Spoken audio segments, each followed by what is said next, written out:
Ya, dan itu kadang-kadang kan waktu di kampus juga kan ketemu ada beberapa teman Indonesia masih pakai jilbab nih kan. Buka aja sih dia. Iya. Jadi saya juga kan misalkan ngajar ngaji juga saya nggak pakai jilbab juga. Iya. Nah itu menarik karena karena ini banyak pertanyaan.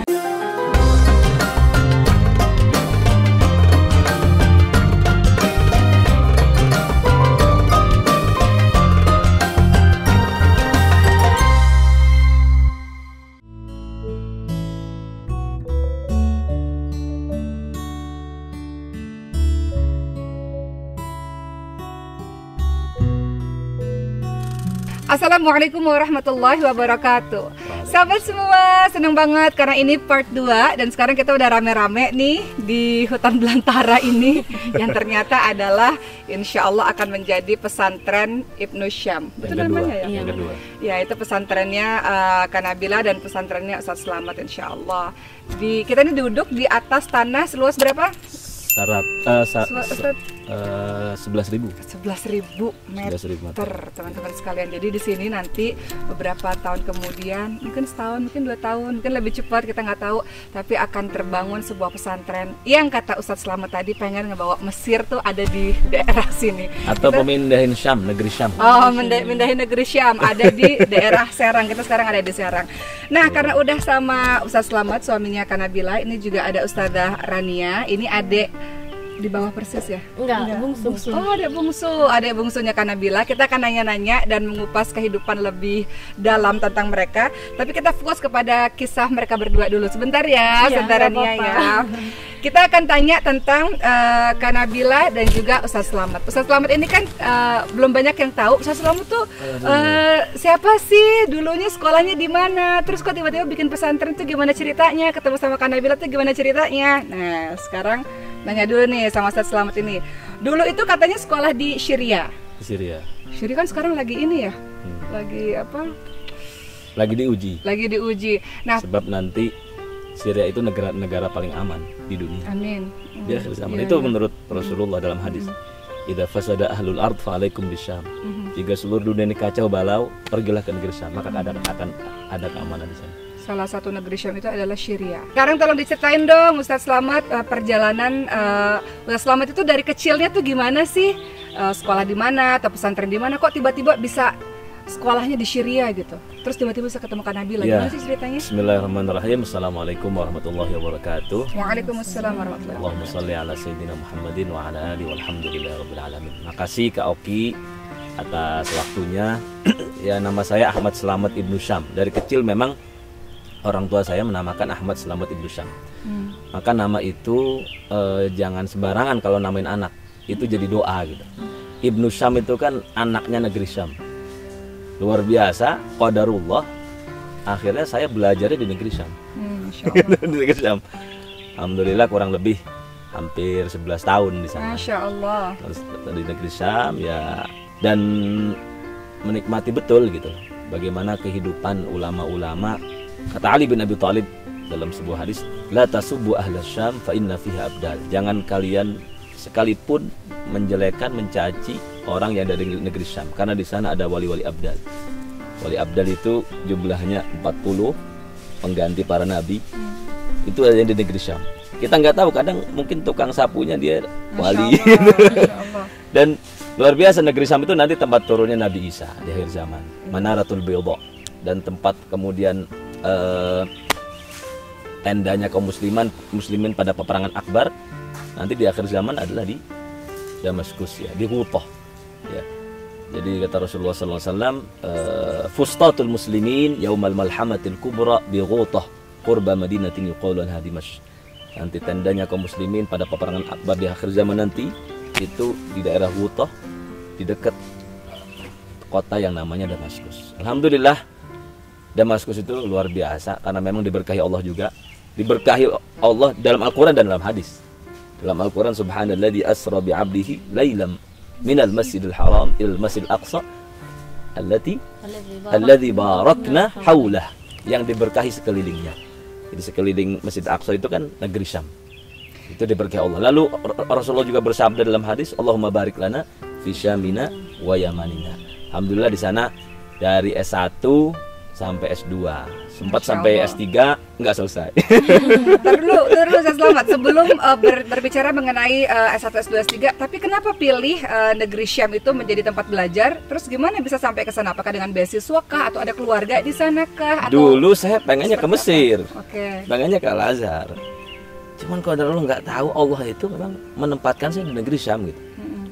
Ya makanya Itu beasiswa ya, menurut Ustaz, ya? orang-orang katanya ismun al musamma, namanya nih jadi penarik juga ke negeri Syam gitu kan akhirnya kan. Ya kalau di sana kebetulan dulu tidak seperti di Mesir, jadi tidak ada yang kemudian memang kerjasama dengan pemerintah kita untuk beasiswa, sehingga kami biaya sendiri. Oh, biaya Tapi- sendiri pada saat itu. Iya. Mahal nggak tuh Ustaz pada saat itu? Murah, cuman 300.000 2 semester. 300.000 Rupiah. rupiah. Pada saat itu tahun berapa Ustaz belajarnya waktu itu? 2001. 2001. Jadi Ustaz tuh pesantren di Indonesia dikirim dari pesantren Indonesia Nah, ke berangkat sana. aja. Nekat gitu. Nekat. Ini kayak ayahnya Kanabila ya. Nekat aja ke sana. Gitu. Nekat. Tapi Ya kan di bisa sana nyari negara-negara beasiswa, di lain. sana akhirnya dapat beasiswa juga gitu. Kenapa Bisa. Ustaz pilih ya udah deh ke ini aja deh, ke Syam aja? Kenapa nggak pilih ke Mekah atau ke Madinah atau kemana gitu? Saya nggak tahu, buta tentang Arab sana ya? negara-negara Timur Tengah, nggak tahu Oke. dulu. Jalannya ada ke sana, akhirnya saya ke sana dan saya sangat bersyukur.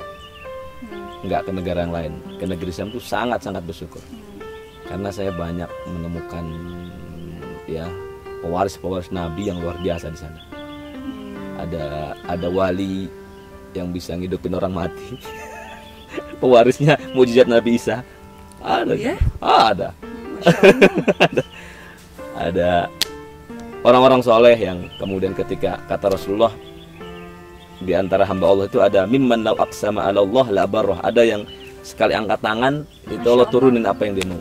Masya Allah. Itu ada di negeri Syam tuh, masih ada wali-wali begitu. Ini bicara bukan zaman wali-wali Songo ya. Ini zaman sekarang, zaman now. Masya Itu masih Allah. ketemu dengan orang-orang itu. Tapi kan Mesir waktu itu dan sampai hari ini menjadi Iya. tempat yang paling Betul. terkenal, familiar untuk Betul. kunjungan atau belajar lah orang-orang di seluruh dunia termasuk Indonesia. Ya kenapa waktu itu kan bisa juga milih Mesir waktu itu? Iya, nggak ada jalan di sana. Oh nggak ada jalan. Belum sempat, artinya jalannya Takdir ke Allah negeri aja Syam ke situ. gitu. Negeri Syam. Ustaz Selamat, suka duka ketika menjadi pelajar di negeri Syam. Ya tentu ya, saya ini kan anak satu-satunya ya. Oh, Jadi bagaimanapun tunggal. yang paling duka itu kan kangen orang tua, kangen keluarga ya. Kangen keluarga, terus juga memang negeri Syam itu tidak sembarangan orang bisa masuk sana itu. Jarang ya Pilihan. orang Indonesia ke sana ya? Jarang ya? Itu ketat sekali, masuk ke sana negara yang paling ketat, termasuk apalagi setelah 2001 waktu WTC itu. Mm-mm. Itu ada orang yang udah dapat visa di Indonesia, udah nyampe bandara dibalikin lagi. Padahal udah dapat visa dari kedutaannya di Jakarta. Untuk belajar. Makanya kalau kiai-kiai besar di Indonesia itu tahu betul keistimewaan ulama-ulama yang orisinal ya dari negeri Syam itu. Putranya Kiai Maimun rata-rata banyak juga di negeri Syam. Dulu waktu Ustaz Selamat belajar di sana masih aman ya, kondisinya masih Aman. aman, masih kondusif untuk Aman. belajar ya. Aman sekali karena bahkan dikatakan termasuk negara teraman di dunia. Jam 2 malam perempuan tuh nggak ada yang ganggu, terus segala macam aman itu. Nah, setelah kemudian datanglah kemudian ISIS, pemberontak segala macam, mulailah kemudian agak Dan pengungsi Agak- Syria tuh agak banyak ya kacau. Ustaz ya, kemana-mana jadinya. Nah itu sedikit lah singkat mengenai belajarnya, pengalaman belajar dari Ustaz Syam. Tadi nggak nyampe S3-nya, kenapa tuh Ustaz Syam? Sekarang malah jadi mahasiswa UIN Hidayatullah Jakarta. ikut-ikutan malah belum selesai juga ini. Aduh, Kenapa tuh alhamdulillah. S3 di sana nggak diselesaikan? S3 di Timur Tengah itu sebenarnya relatif mudah ya. Jadi relatif mudahnya itu dia nggak perlu kuliah, nggak perlu ngambil mata kuliah, langsung nulis. Oh, langsung nulis Disertasi. Ya mungkin seperti Ustaz Abdul Somad kan nulis Iya, aja di Sudan Indonesia, nanti ketika munakosa atau sidang sidang presentasi promosi ya. Ya, promosi dokter. Promosi itu udah langsung datang gitu aja. Cuman waktu itu saya komunikasinya agak ini di Libanon waktu itu saya S3-nya. di Libanon. Jadi Libanon tuh dari Damaskus ke Libanon cuma 1 jam naik taksi ya. Jadi saya nggak lanjutkan, ya sudah di Indonesia. Pulang ke Indonesia akhirnya. Pulang ke Indonesia 2012. 2012 pulang Indonesia. Alhamdulillah waktu itu berkhidmat di Darul Quran dengan Ustaz Yusuf Mansur. 2013 Februari awal akhir Januari ketemu Ustazah Nabila. Oke, kita akan menuju ke kisah pertemuan Ustadz Slamet dan juga Kak Nabila. Jadi Ustadz Slamet pada saat itu memegang tugas yang sangat penting di Darul Qurannya Ustadz Yusuf Mansur. Kemudian pada akhirnya Kak Slamet di Indonesia, Kak Nabila ada di Mekah. Itu gimana caranya bisa ketemu? Apakah ada campur tangan Ustadz Yusuf Mansur kah? Atau antar keluarga saling mengenal sebelumnya atau seperti apa? Yang jelas campur tangan Allah. Pasti. Tapi kalau dari manusianya gimana tuh? Ya alhamdulillah ya. Jadi memang dari dulu saya itu bermimpi pengen punya istri yang hafidhah. Masya Allah. Walaupun saya penghafal Quran, cuman memang masih butuh partner lah untuk itu kan gitu. Ya alhamdulillah ketika 2012 akhir saya berkhidmat dengan itu Tabarok Yazid Zina yang Dr. Kamil Budi, ingat ya, yang Mesir tuh.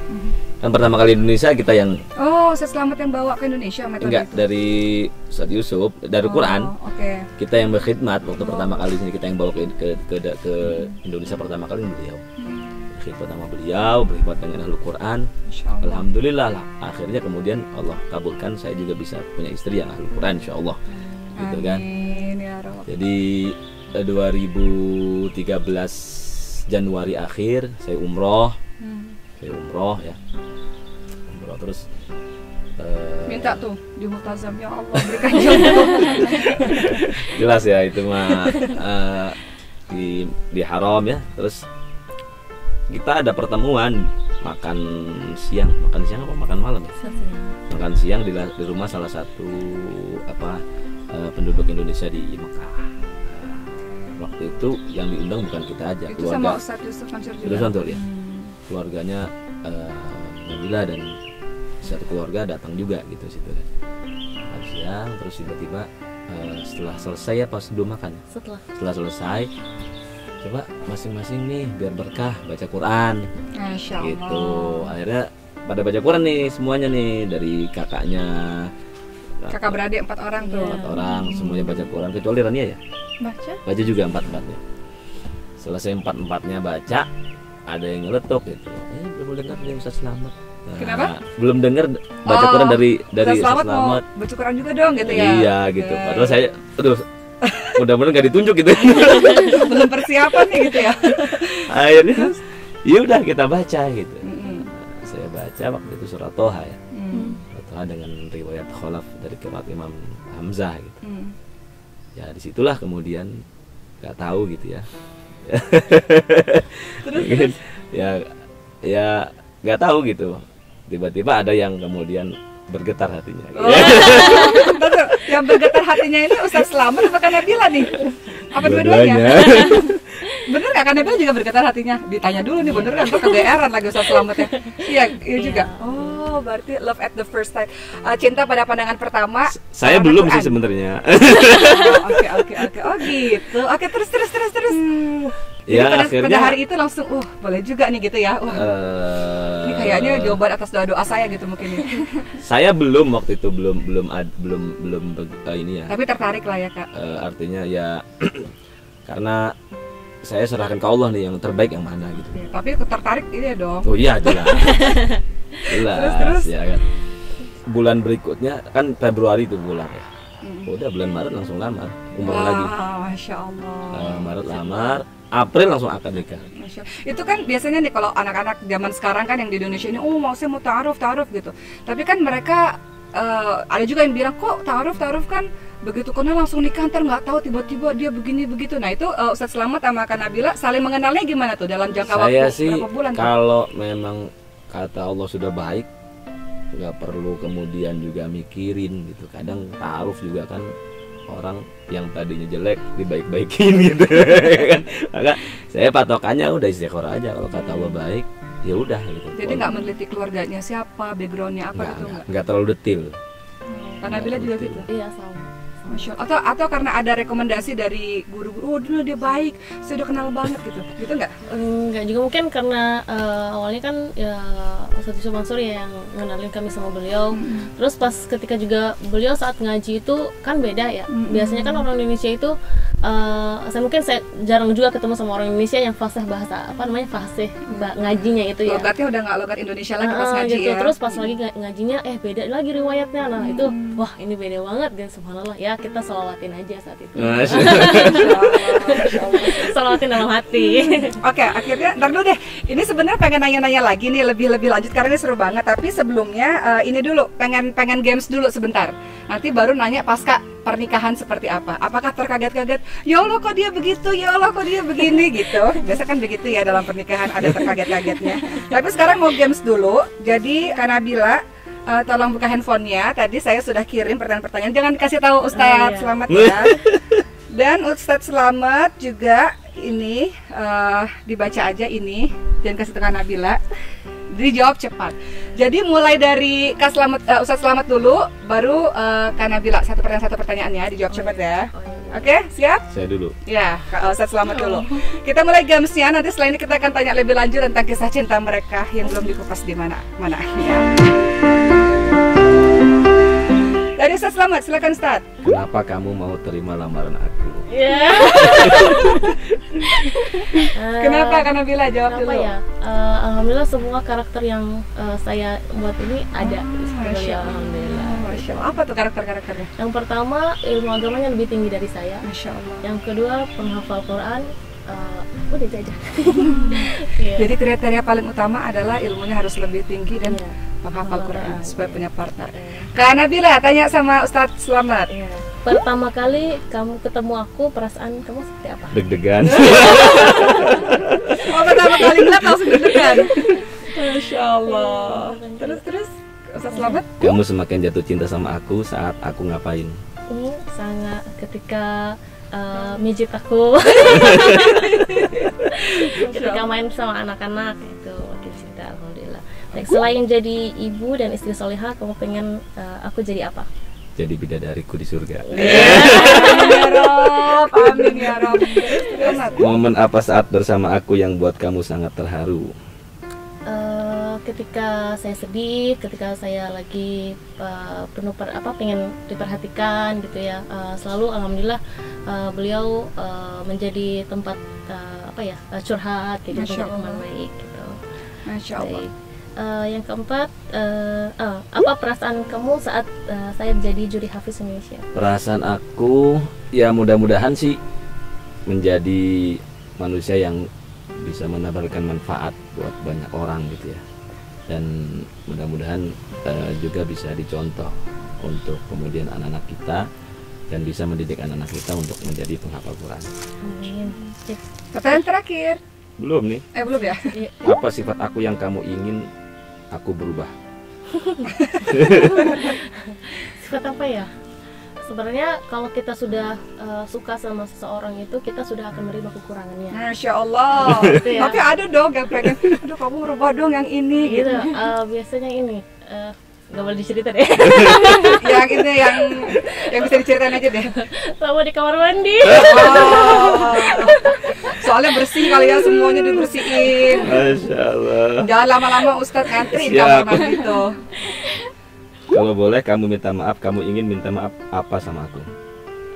Minta maaf atas segala kekurangan saya selama menjadi istri, selama menjadi seorang ibu. Kadang-kadang saya juga sibuk ya sibuk mungkin dalam aktivitas berdakwah, aktivitas yang mungkin menurut saya ini ya kurang mungkin kalau misalnya pengen saya di rumah tahu-tahu sayanya masih di luar kayak gitu. Jadi mudah-mudahan bisa dipengerti. Baik, yang terakhir. Belum. Masih, kamu paling sebel kalau aku ngapain? Itu dulu. Ngapain ya? Nggak ada sebelnya, cinta terus. Gombal ya, benar.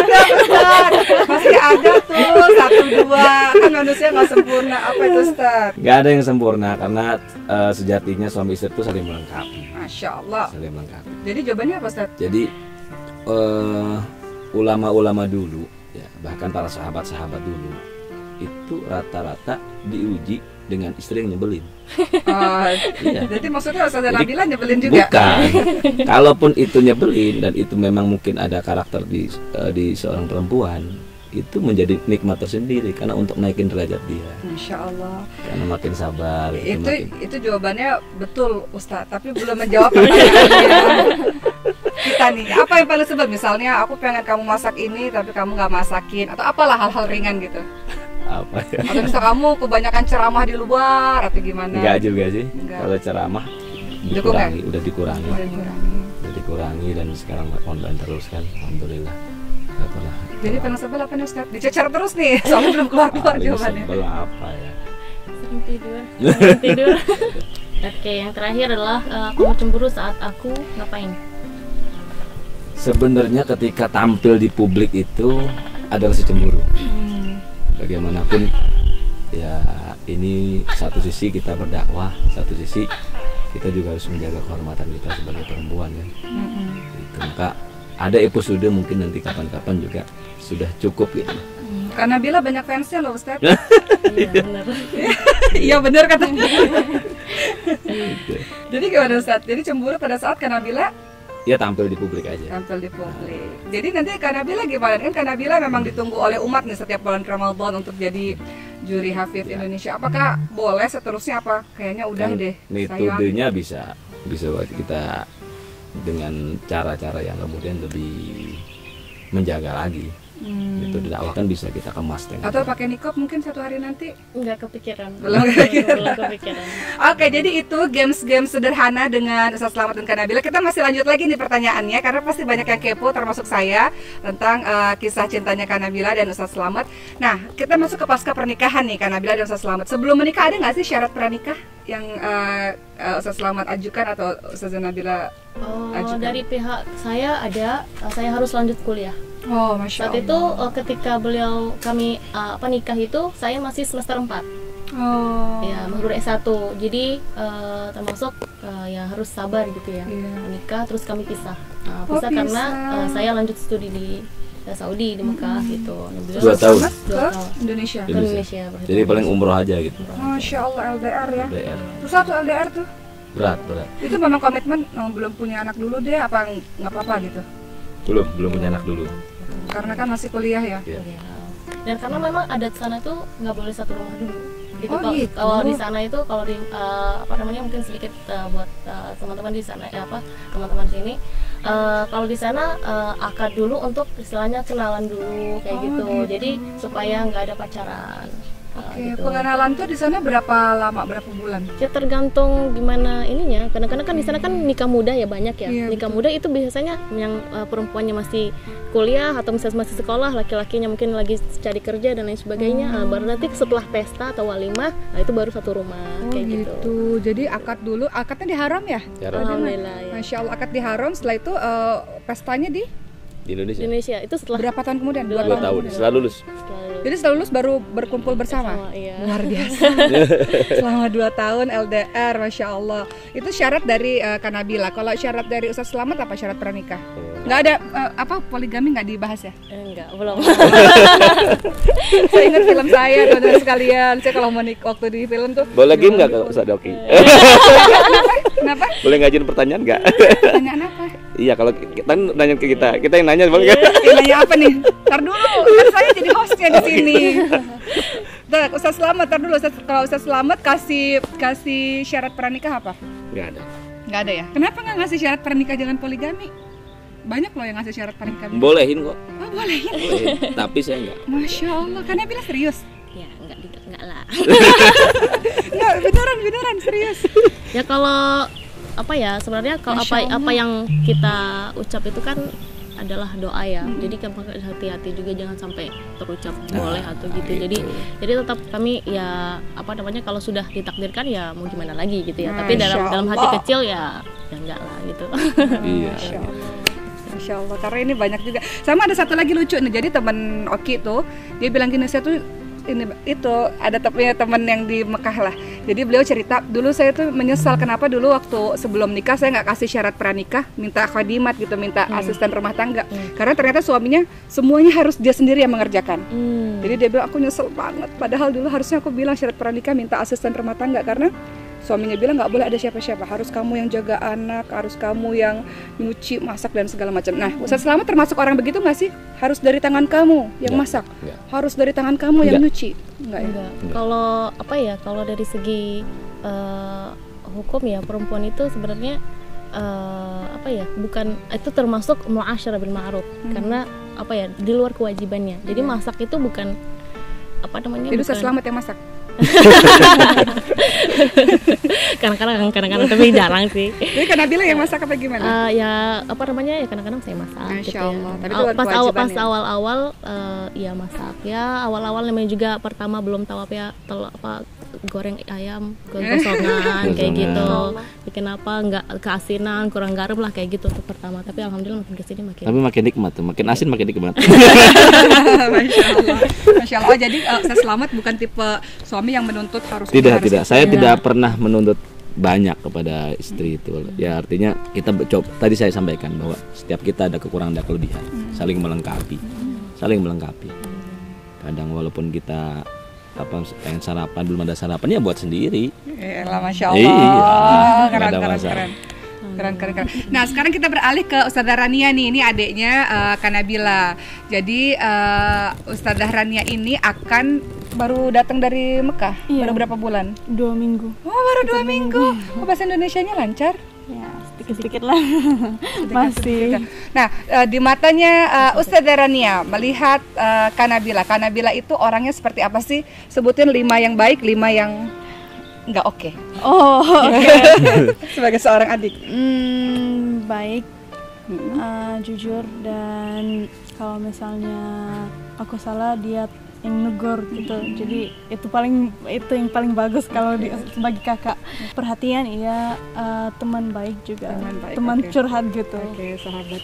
Oke, yang 5 yang nggak oke, apakah galak, apakah gimana? Galak ya, pasti galak sih.